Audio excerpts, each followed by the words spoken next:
जय श्री राम दोस्तों, मैं केशव पाल इस ज्ञान गंगा पे 43वां वीडियो बना रहा हूँ। अब इसमें जो है कि पवित्र बाइबल और कुरान में सृष्टि रचना चलेगा। तो देखिए रामपाल जो है कैसे गुमराह कर रहा है, हम आपको दिखा रहे हैं। यह कुरान में कबीरा खबीरा शब्द आया है तो इसको कबीर दास जी से जोड़ रहा है, जबकि ये बिल्कुल गलत है। आइए फटाफट हम वीडियो बनाते हैं और आपको दिखाते हैं, ठीक है दोस्तों। यह रामपाल की ज्ञान गंगा है, नाम रखा ज्ञान गंगा, लेकिन सारा ज्ञान गंगा भरा। हमने अभी तक जो है 42वां वीडियो में श्रीमद् भागवत गीता में सृष्टि रचना का प्रमाण बताया कि वहाँ पे जो प्रकृति है दुर्गा लिखा है। प्रकृति मतलब कोई दुर्गा की बात नहीं हो रही है। प्रकृति मतलब 5 तत्व मन बुद्धि अहंकार है, इससे हमारी शरीर बनती है और भगवान जो है जीव का इसके शरीर में स्थापन करते हैं गर्भ का, जिससे सारे प्राणियों की उत्पत्ति होती है।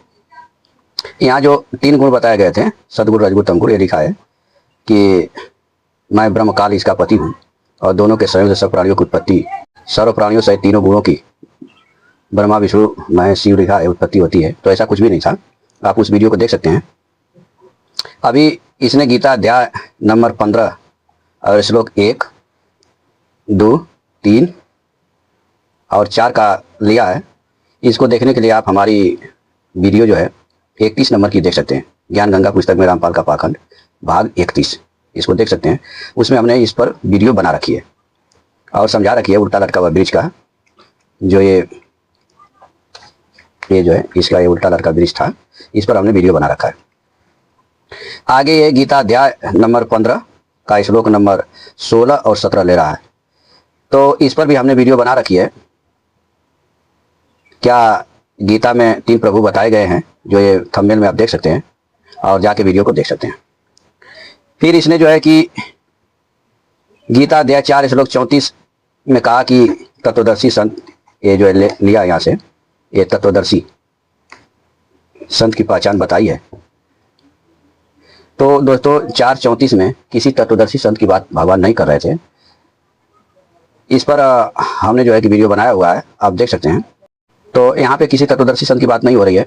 ये रामपाल बड़ा चतुर है, इसने देखा कि भारत के जितने सनातनी संत हैं कोई अपने नाम के आगे तत्वदर्शी नहीं लगाते हैं। गीता में तत्वदर्शी संत के पास जाने की बात कर रहे हैं गीता ज्ञानदाता, तो इसने अपने नाम के आगे तत्वदर्शी लगा दिया, जबकि वहाँ भगवान के कहने का अर्थ ये था कि यदि तू इस ज्ञान को पर तेरी श्रद्धा नहीं है तो तू किसी तत्वदर्शी संत के पास चला जा, क्योंकि जो मैं ज्ञान बता रहा हूँ इस ज्ञान को तत्वदर्शी संत ही जान सकता है।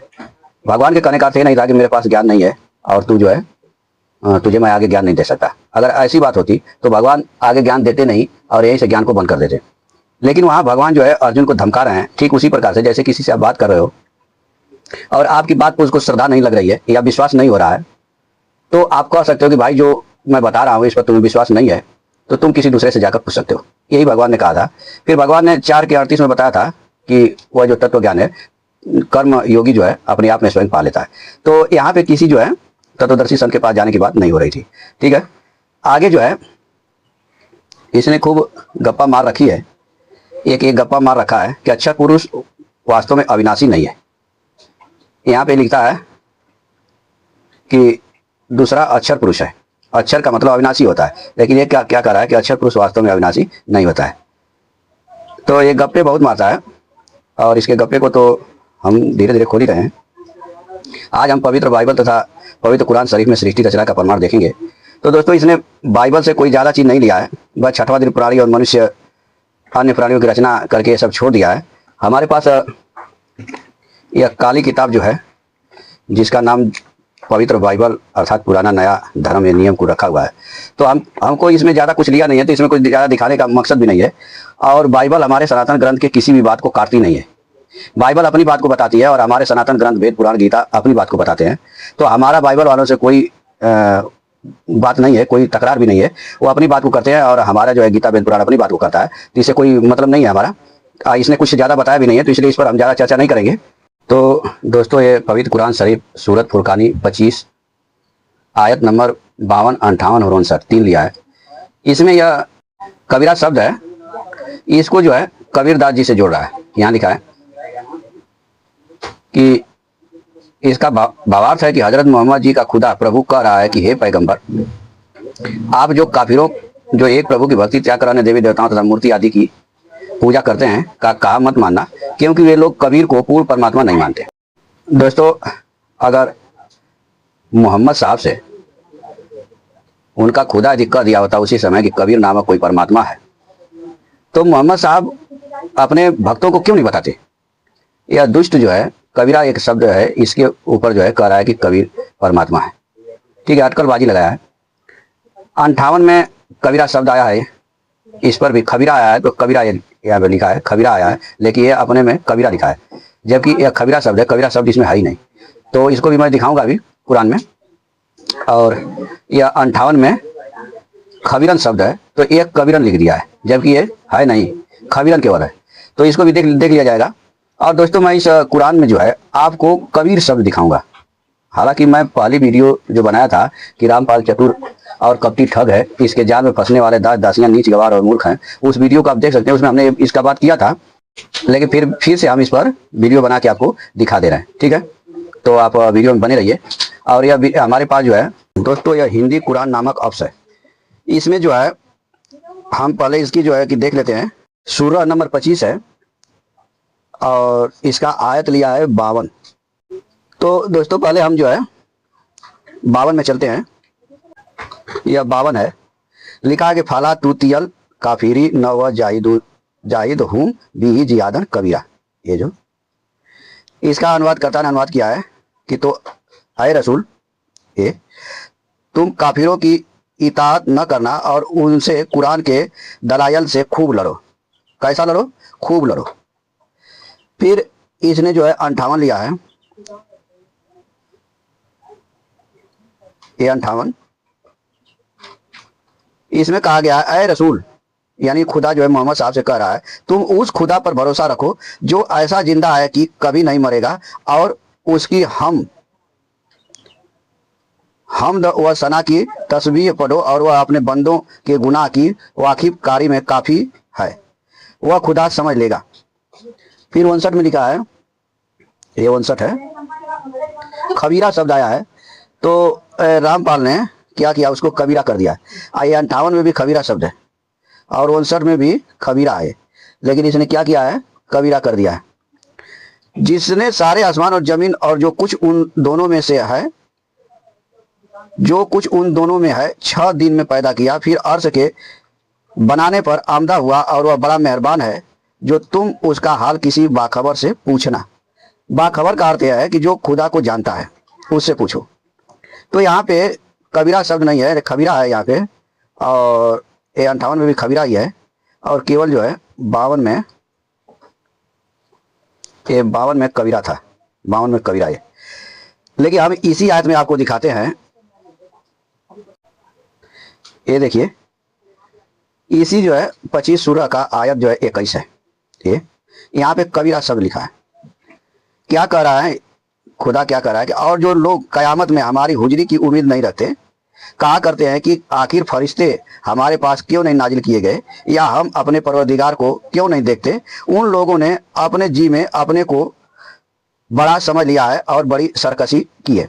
अगर हम यहाँ कबीर का जो है कबीर कर देते हैं, जो ये बहुत बड़ा लिखा हुआ है, ब्रैकेट में बहुत बड़ा लिखा हुआ है, अगर हम कबीर का कबीर कर देते हैं तो यहाँ पे क्या अर्थ बनेगा कि और जो लोग कयामत में हमारी हुजरी नहीं रखते, कहा करते हैं कि आखिर फरिश्ते हमारे पास क्यों नहीं नाजिल किए गए, या हम अपने परवरदिगार को क्यों नहीं देखते, उन लोगों ने अपने जी में अपने को कबीर समझ लिया है, कबीर परमात्मा समझ लिया है और बड़ी सरकशी की है। इसका अर्थ हो जाएगा। लेकिन यहाँ पे इस संदर्भ के अनुसार जो खुदा है वह यह कहना चाह रहा है कि जो लोग खुदा की हाजिरी नहीं रखते तो वो अपने आप को महान समझते हैं। जैसे भगवान ने गीता में कहा था 7:15 में, माया के द्वारा जिनका ज्ञान हरा जा चुका है, मनुष्यों में नीच दूषित कर्म करने वाले मुझे नहीं भजते, अर्थात अपने आप को महान सिद्ध करने में लगे रहते हैं। वही चीज यहाँ पे अल्लाह भी कह रहा है कि कयामत के माने जब मरने के बाद लास्ट में कयामत स्वर्ग में, या इसको जन्नत बोले, वहां जो है मेरी हुजरी नहीं रखते और कहा करते हैं कि फरिश्ते हमारे पास क्यों नहीं भेजते, मोहम्मद के पास ही क्यों भेज दिए, तो वो अपने आप को बहुत बड़ा समझते हैं, तभी ना कहते हैं। तो यही चीज यहाँ पे समझाया गया। यहाँ पे ये नहीं समझाया गया कि वो कबीर कोई परमात्मा है ना। अगर इस कबीरा का हम अर्थ कबीर ले लेंगे तो इसका भावार्थ बदल जा रहा है। यहाँ पे देखिए, यहाँ से पढ़ लीजिए कि ए रसूल, हमने तुमसे पहले जितने पैगंबर भेजे वह सब के सब यकीनन बिला शक खाना खाते थे और बाजारों में चलते फिरते थे, और हमने तुम में से एक को एक जरिया आजमाइश बना दिया। मुसलमानों, क्या तुम अब भी सब्र करते हो या नहीं? और तुम्हारा परवरदिगार सबकी ओर सबकी देखभाल कर रहा है। तो इस संदर्भ के अनुसार जो कबीरा शब्द है किसी कबीरदास जी के लिए नहीं है, लेकिन हम आपको सीधे कबीर शब्द दिखाते हैं इसी कुरान में। तो हम चलेंगे सूरह 28 में।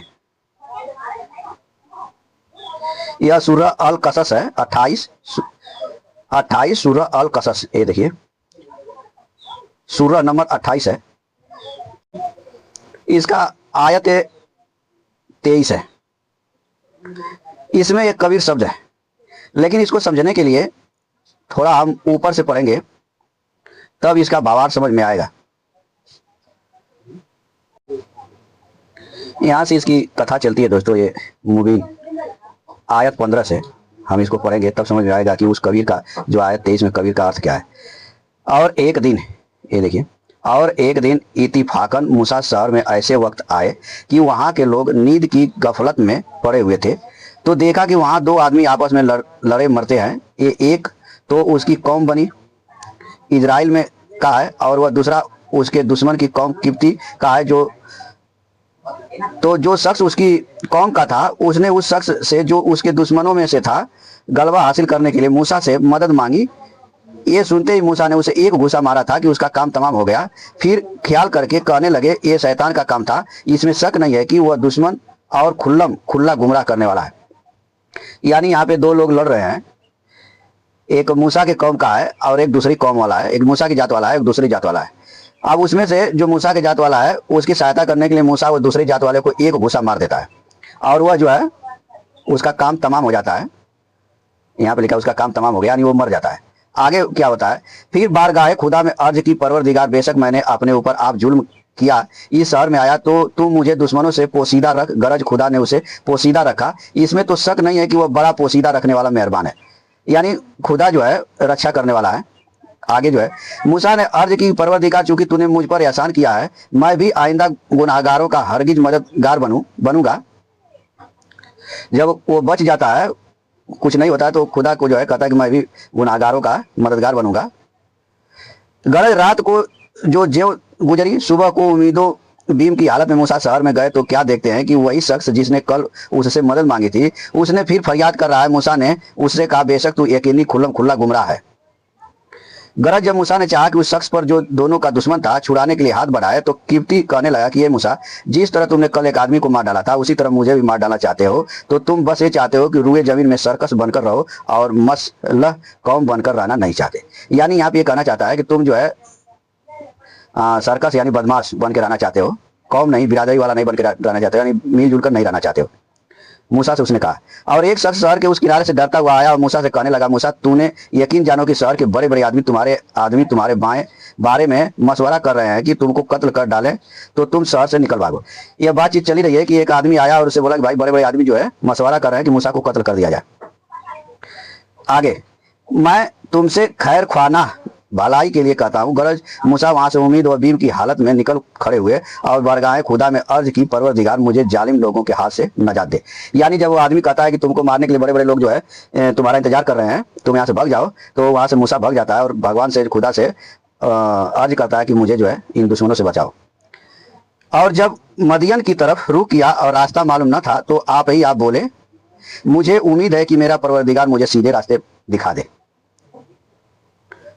और 8 दिन फाका करते चले। जब शहर मदियन के कुओं पर, जो शहर के बाहर था, पहुंचे तो कुओं पर लोगों की भीड़ देखी। वह अपने जानवरों को पानी पिला रहे हैं, और उन सब के पीछे 2 औरतों हजरत शुएब की बेटियां, ये देखिए 2 औरतों हजरत शुएब की बेटियों को देखा कि वह अपनी बकरियों को रोके खड़ी है। मूसा ने पूछा कि तुम्हारा क्या मतलब है? वह बोली, जब तक सब चरवाहे अपने जानवरों को खूब छक के पानी पिलाकर फिर न जाए, हम नहीं पिला सकते, और हमारे वालिद बहुत बूढ़े हैं।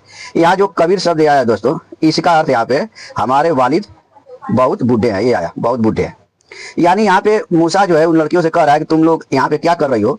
तो लड़कियां कह रही है कि जब तक सभी लोग पानी पीकर नहीं चले जाएंगे, तब तक हम लोग जो है अपनी बकरियों को पानी नहीं पिलाएंगे, अपनी बकरियों को पानी नहीं पिलाएंगे। और हमारे जो वालिद हैं बहुत बूढ़े हैं। ये कबीर शब्द किसके लिए आया? वालिद बूढ़े के लिए आया। अब आइए आगे देख लीजिए, तब कहानी और समझ में आ जाएगी। तब मूसा ने उनकी बकरियों के लिए पानी खींचकर पिला दिया, फिर वहां से हटकर छांव में जा बैठे। तो चूंकि बहुत भूख थी, अर्ज की परवरदिगार उस वक्त जो नेमत तू मेरे पास भेज दे और उसका शख्स हाजमतमंद हूँ। यानी यह मूसा बैठ कर सोच रहा है कि अगर तू उस वक्त उस आदमी को नहीं भेजता तो आज हमको जो है कत्ल कर देते वहां पे। आगे क्या हो रहा है? इतने में ही उन्हीं दो में से एक औरत शर्मीली चाल से आई और मूसा से कहने लगी, मेरे वालिद तुमको बुलाते हैं ताकि तुमने जो हमारी बकरियों को पानी पिला दिया है तुम्हें उसकी मजदूरी दे। गरज जब मूसा उनके पास आए और उनसे अपने किस्से बयान किए तो उन्होंने कहा, अब कुछ अंदेशा न करो, तुमने जालिम लोगों के हाथ से नजात पाई है। यानी दोस्तों यहाँ जो कबीर शब्द आया, वालिद बहुत बूढ़े हैं, ये वाला एक कबीर शब्द। तो यहाँ पे जो हजरत शुएब की दोनों बेटियां हैं, इसी में से एक यहाँ पे आती है। इतने में उन दो में से एक औरत शर्मीली चाल से आई और मूसा से कहने लगी, मेरे वालिद तुमको बुलाते हैं। यानी जो बूढ़े वालिद उसके थे, वो हजरत शुएब की बेटियों के वालिद बूढ़े, यही इसको बुला रहे हैं, हजरत को, हजरत मूसा को बुला रहे हैं। अब मूसा जो है उनके पास जाता है। इसी असना में उन दोनों में से एक लड़की ने कहा, ए अब्बा, इनको नौकर रख लीजिए, क्योंकि आप जिसको भी नौकर रखेंगे सब में बेहतर वह है जो मजबूत और अमानतदार हो। तो अब क्या करता है वो वालिद बुड्ढा जो है, क्योंकि वो बकरियों को चला नहीं सकता है, तो इसने नौकर इसको रख लिया, ये नौकर। अब वो क्या करता है कि, और इतने में दोनों बातें पाई जाती हैं। तब शुएब ने कहा, मैं चाहता हूं कि अपनी दोनों लड़कियों में से एक के साथ तुम्हारा इस महर पर निकाह कर दूं कि तुम 8 वर्ष तक मेरी नौकरी करो, और अगर तुम 10 वर्ष पूरे कर दो तो तुम्हारा एहसान है, और तुम पर मेहनत मकसद भी डालना नहीं चाहता, और तुम मुझे इंशाअल्लाह नेकोकार आदमी पाओगे। तो यहाँ पे दोस्तों यहाँ पे जो ये आयत 23 में जो कबीर शब्द आया है, यह किसी कबीर दास जी के लिए नहीं आया, यह वालिद बुड्ढे के लिए आया, बहुत बुड्ढे है। ठीक है, तो दोस्तों आपने क्या देखा, कुरान में जो कबीर शब्द आया है वो किसी कबीर दास जी के लिए नहीं आया, वह जो है बड़ा महान सर्वोपरि इसी के लिए आया है।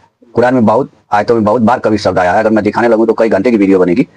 तो हम बस आपको ये दिखाना चाहते थे कि कुरान में आए कबीर शब्द किसी कबीर दास जी के लिए नहीं है, ये रामपाल की ओर गुमराह करता है। ठीक है, तो आज के लिए इतना ही, फिर मिलेंगे नेक्स्ट वीडियो में, तब तक के लिए जय सीताराम।